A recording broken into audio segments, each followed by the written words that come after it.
السلام عليكم ورحمة الله وبركاته.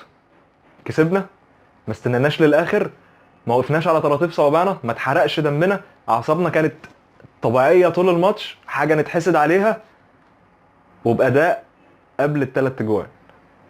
تعالوا نتكتك شوية، إيجابيات وسلبيات. كان في التزام من اللعيبة بأماكنها وبطريقة الضغط، وده سهل مأمورية الدفاع جدا. الضغط العالي في أي مكان في الملعب، حتى اللي بيفقد الكرة بيسترجعها حتى لو بفاول، ده قتل هجمات المنافس. كسبان وجايب جول واتنين وعايز تجيب التالت والرابع، دي روح او حماسه مفتقدينها من سنين. بقى لنا القوه ان احنا نفرض سلطتنا على السكند بول في اي مكان في الملعب.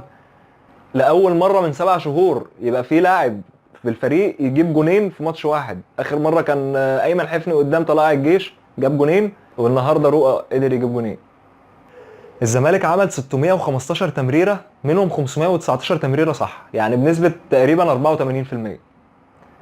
واستخلصنا الكوره 91 مره خلال 90 دقيقه، وده مؤشر ايجابي جدا.